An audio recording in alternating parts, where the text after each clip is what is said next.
Hello folks, I'm Esther Emery. I'm the homestead wife from the DIY channel Fauchamatic Off Grid, and today I am going to share one of the things that I know from my life, from a few different unusual experiences that I've had. I'm going to divulge my most precious knowledge. So listen up. I've been thinking that it's about time for me to get a haircut. It's one thing to be as shaggy as I am when your husband looks like a woolly mammoth, but he went and got himself a clean look, so now I'm the shaggy one. It's been a year and 3 months since I got a haircut. I just did the math before I came out here. A year and 3 months since a pair of scissors touched my hair, which is it's pretty shaggy. That's a shaggy way to live. And here I am walking around YouTube and being a Christian writer among evangelical Christian writers, and I'm completely not meeting society's standards for beauty and for how I address these wild locks of mine, my hair. So thinking about that, I thought, well, it's time for me to say the thing that I know about beauty. And this is a bit of a story. So go back in time with me to moving off the grid with my family at the time that my youngest was 3 months old and my oldest was 5 and my middle child was just turning 4. And one of the first times that we came even out to the property, after we had decided it was the right place, but I had really trusted my husband on this. I hadn't, since I was in the process basically of having a baby, I hadn't been very active in the process of choosing a place. So I hadn't fallen in love with it yet. I hadn't let myself fall in love with it. I hadn't required of myself that I fall in love with it. We came out on a very, very snowy day. Fresh snow on fir trees and pine trees in the mountains. And it's pretty hard not to fall in love with that.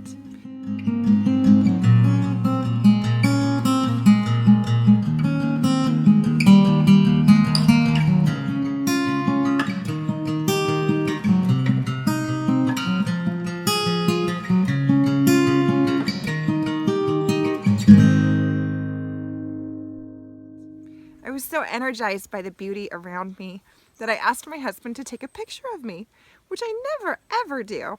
I've always thought of myself as someone who's quite plain. I'm a functional person. I'm a get stuff done kind of person. I'm a very smart person. And I very rarely think of myself as someone who has exterior beauty of any kind. But I was so inspired by the woods under snow that I asked my husband to take a picture of me because I felt pretty. Well, that was the beginning of a real transformation for me in terms of what my concept of beauty was.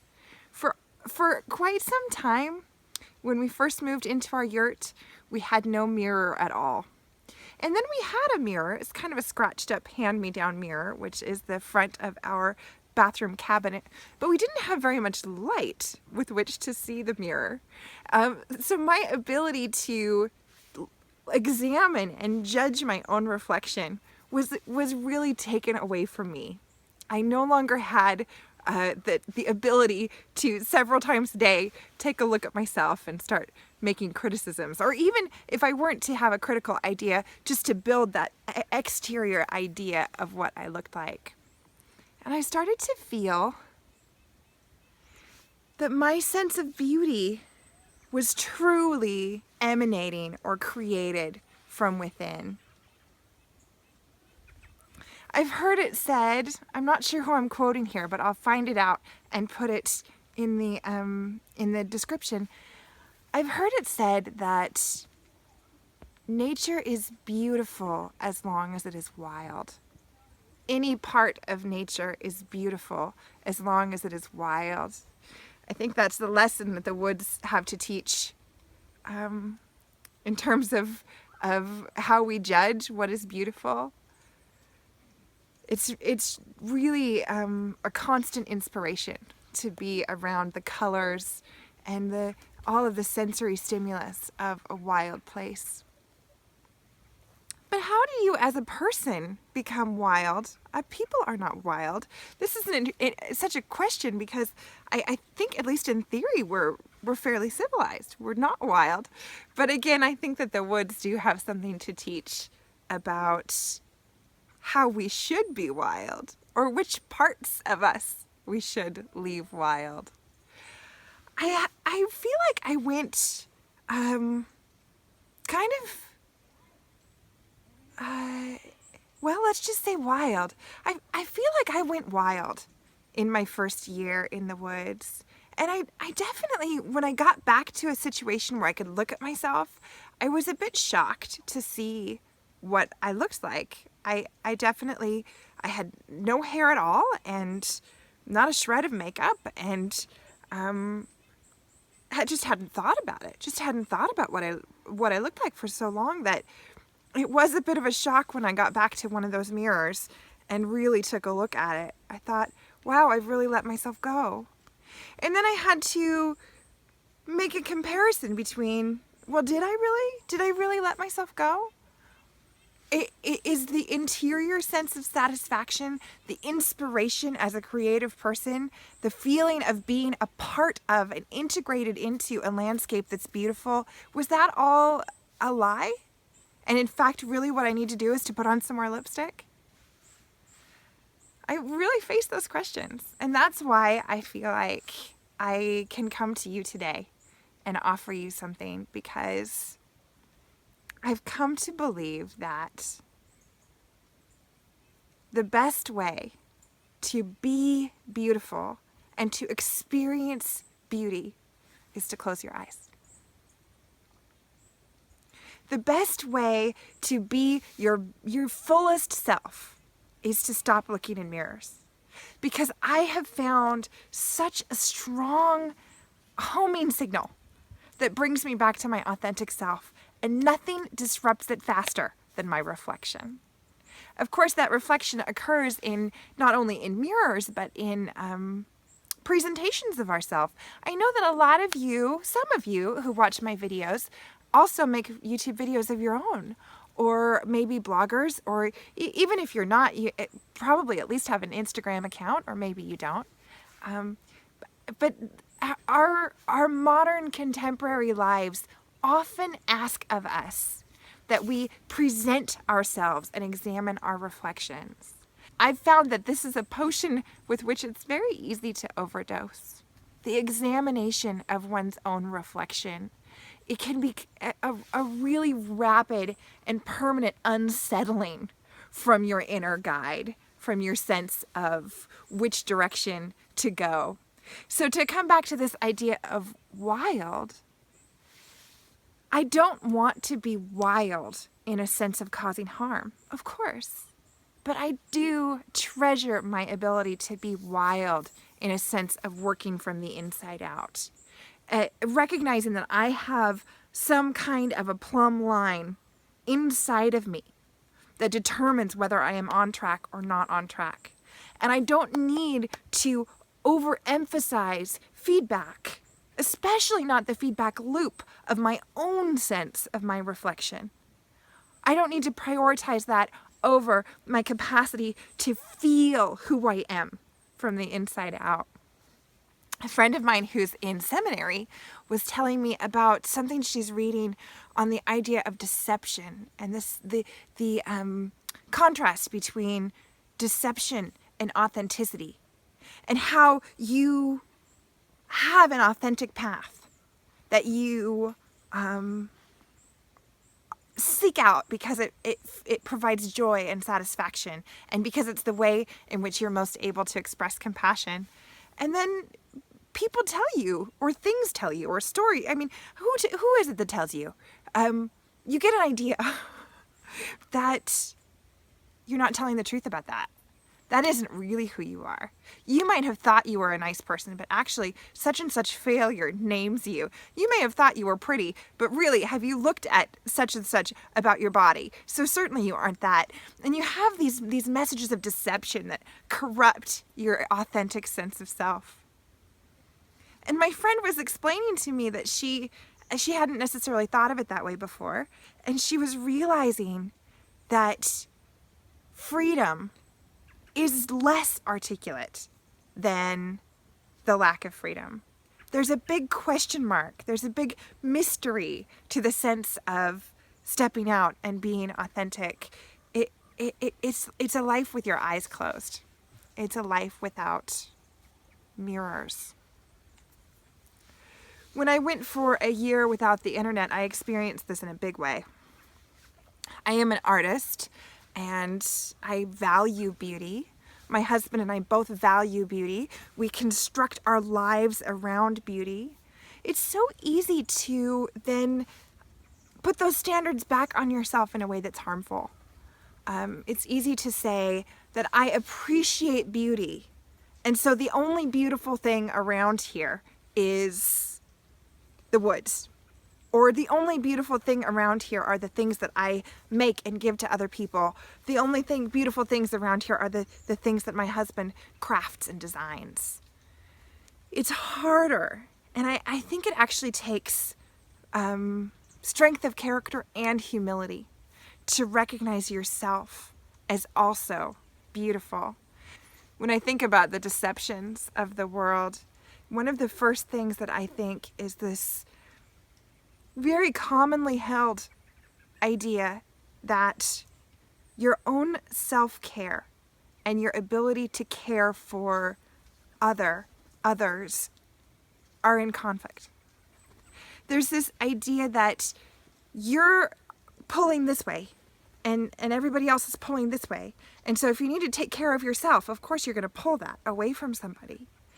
And so necessarily to have self-love is to have conflict, is to pull away, to take away from someone or something that you care about or that deserves to have as much abundance as possible. I feel like that is one of the greatest and most effective deceptions at play in my environment, my community, my life, my family history. This idea that in order to be able to give, in order to be someone who does give, I should also be somehow broken and maybe even ugly. But when I look at the woods, when I look at how this ecosystem works and how all the wild elements interact with one another, the symphony is based on each element played fully. So each note is played to its fullest extent, and the way that they interact creates a harmony or beauty. So maybe what we're afraid of is not really that we are selfish, if we are happy, if we are in satisfaction, if we're in harmony, but possibly the opposite. That what's really dangerous is the humility required to be a part of the web, whether it's the web of other creatures and natural world, or if it's just of other people. Being able to say that I have a place that isn't maybe particularly special and maybe isn't at the top of any ladder. Maybe it's a part of a more level, more circular kind of dynamic. And my self-worth comes from the same place that my beauty does, which is from within. I don't have a status to look for any more than I have a reflection to look for. Instead, I have my message just tattooed on the inside of myself, telling me who I am and who to be. And the best way to find that and be able to live fully is to close my eyes. Shut off the mirrors. Find a way to distance myself if I'm creating content for the internet, which of course I do. Find a way to distance myself from the feedback enough that my inner sense is stronger than the feedback I've been receiving. Every October, I take a little bit of a break. It's had a different form each year, so I can't tell you that I follow some particular protocol, but I need it. I need it every year because September comes around and I've spent so much time looking in my mirrors and checking myself against all of these different expectations and quotas that it's hard for me to know whether I'm on track or not. So October is such a beautiful month. October is such a good time for introspection and quiet and turning inward. It feels like that's what my whole environment is doing in the climate that I'm in. The October, the whole world, the trees and the animals, everyone's turning inward. And so I do that too. I turn inward.